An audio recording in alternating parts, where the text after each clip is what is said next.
Hello and welcome to another video in our player profile series. Indeed, and obviously you know the format by now. I just throw the question at Al. He's got no idea who I'm going to talk about for these player profile videos.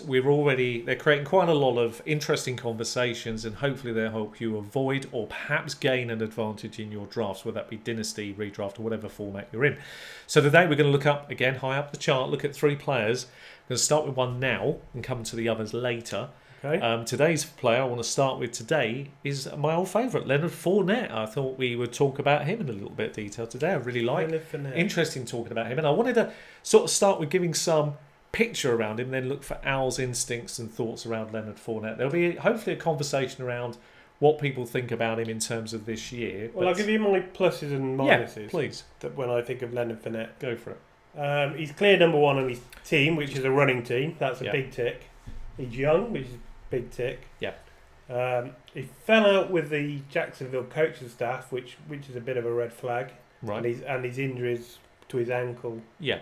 Also a red flag. I'm going to bring that up in a little bit of detail for you as well. So all about the injury history here. Good. Yeah. So actually, it might be worth showing what you're actually. Yeah, I'm going to bring this around. This is you can find this basically on sporting injuries in predictor.com.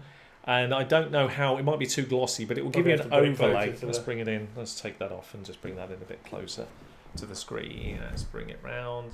And you can probably see where the injuries to Leonard Fournette actually lie. Lower ankle and kind of just above the knees. Now, what I wanted to talk about is so far, I'm just going to read this verbatim. Okay, so please, this is kudos to them, but verbatim.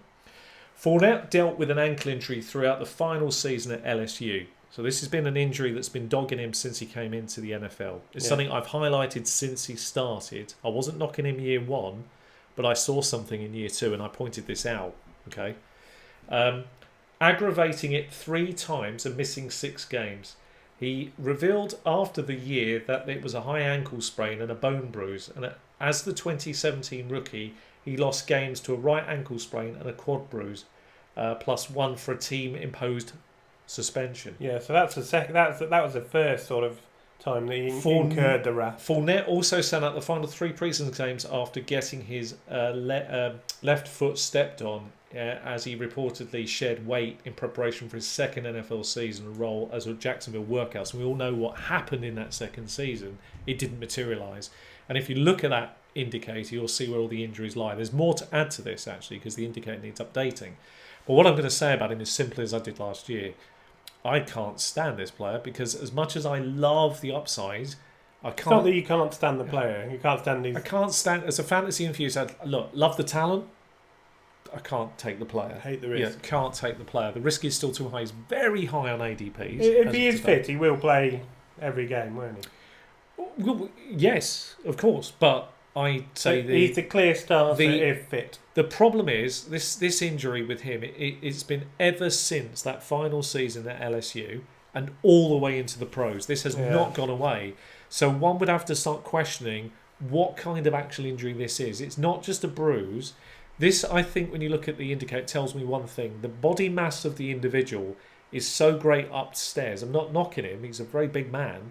He's more than capable of taking the NFL load. We know he's a potential 3-down back. We know he's more than capable. The trouble is that frame on those legs. There's a history, and he's not able to do it for long term. So I really worry with the question marks that have been coming from the top senior staff at Jacksonville over his character flaws, plus what we've seen. Does this open the door for the rookie coming up underneath, or a player underneath? Alfred Blue. Well, who knows who may end up. Alfred Blue somehow he looks terrible. Always ends up with a job. But he's always on the pitch. But are you saying Alfred Blue is the man to own here, or do you think it's potentially worth taking? It's worrying that it might be.